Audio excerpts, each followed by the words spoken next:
Continue कर रहे हैं हम अपना क्वेश्चन प्रॉब्लम सॉल्विंग में ही। जो बड़ी बड़ी डिस्कवरीज हुई थी उनमें क्रिएटिविटी कैसे सपोर्ट हुई थी, आइए डिस्कस करते हैं। क्या क्या स्टेप्स इन्वॉल्व है क्रिएटिव डिस्कवरीज में। सबसे पहले क्रिएटिव डिस्कवरीज को बेसिक नीड्स ये है कि जब भी कभी कोई रिसर्च या कुछ भी होता है, सबसे पहले उसके डिसाइड किया जाता है कि किस टॉपिक पे रिसर्च करना है, उनका एंड रिजल्ट क्या है, और उसके बारे में डाटा कलेक्ट किया जाता है। डाटा कलेक्ट करने के बाद इंफॉर्मेशन को प्रॉपरली उस वे में मैनेज किया जाता है कि जिसकी वजह से आपके पास इंसाइट आए।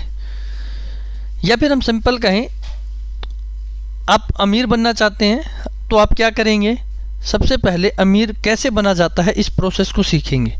इस प्रोसेस को सीखेंगे तो आपके मन में आएगा, जितनी भी किताबें आप स्टडी करेंगे तो आपको फील होगा कि बिजनेस करने से अमीर आप जल्दी बनेंगे एज़ कम्पेयर टू जॉब। जब आप बिजनेस के बारे में सोचेंगे तो फिर आपका जो क्वेश्चन अराइज होगा आपके पास कि मुझे ऐसा क्या करना चाहिए कि जिससे मैं अमीर बनूं। मीन्स अब आप सर्च कर रहे हैं किसी ऐसे बिजनेस की जिसकी वजह से आप या जिस पे आप काम करके जल्दी से जल्दी अमीर बन सकें।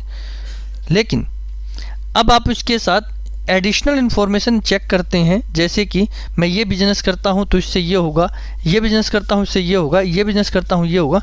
लेकिन अभी आपका कोई प्रॉपर कॉम्बिनेशन नहीं बना है कि आपको करना क्या है। अब आप धीरे धीरे करते हैं, आप उसी प्रोसेस को सोच रहे हैं। मीन्स जब आप डीप लेवल पे एक ही टॉपिक के बारे में कंटिन्यूस सोच रहे हैं, तब आप अपने आप को ब्रेक देते हैं कुछ टाइम का कि अभी नहीं, मैं थोड़ी देर में करता हूँ। जब ब्रेक लेते हैं उसके बाद आपके पास इनसाइट क्यूबेशन होता है, जिसे हम बोलते हैं कि आपके मन में ऑटोमेटिक सडन विचार आता है।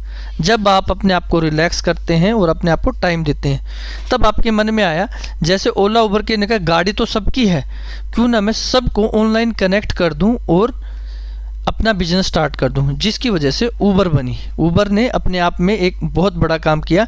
फोर्ड कंपनी जितना प्रॉफिट कंपनी गाड़ियां बना के नहीं कमा पा रही, उबर कंपनी बिना अपनी गाड़ी खरीदे हुए उससे ज़्यादा प्रॉफिट कमा रही है।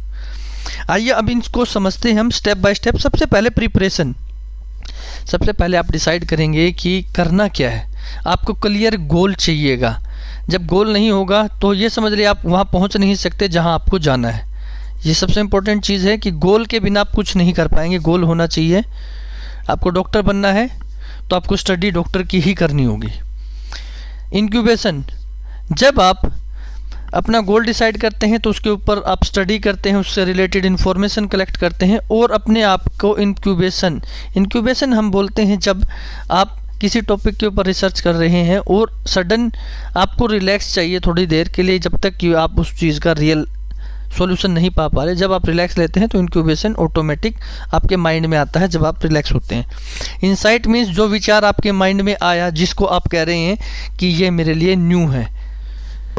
वेरिफिकेशन, अब आप उसको वेरीफाई करते हैं कि जो ये विचार आपके माइंड में आया है न्यू, क्या रियल में ये न्यू है या फिर कहीं और से कॉपी किया हुआ है या कुछ। इन सभी चीज़ों को इलेबोरेट करना है, ये आपके वेरिफिकेशन प्रोसेस में आ जाएगा। जैसे उबर का एग्जांपल मैंने आपको दिया, उबर ने अपने गाड़ी किसी और की थी, अपना सिर्फ इंक्यूबेशन की वजह से उसके माइंड में आया कि भाई मुझे सबको कनेक्ट करना चाहिए। ओला उसने कनेक्ट किया टोयोटा गाड़ी को भी, उसने किया फोर्ड गाड़ी को भी, और उसने जो मार्केट में अवेलेबल कंज्यूमर हैं उनको प्रोवाइड की सर्विस। तो दोस्तों ये एक बहुत ही सिंपल क्वेश्चन है, 3 नंबर के क्वेश्चन में पूछा भी जा सकता है। तो please like, subscribe and share. Thank you दोस्तों।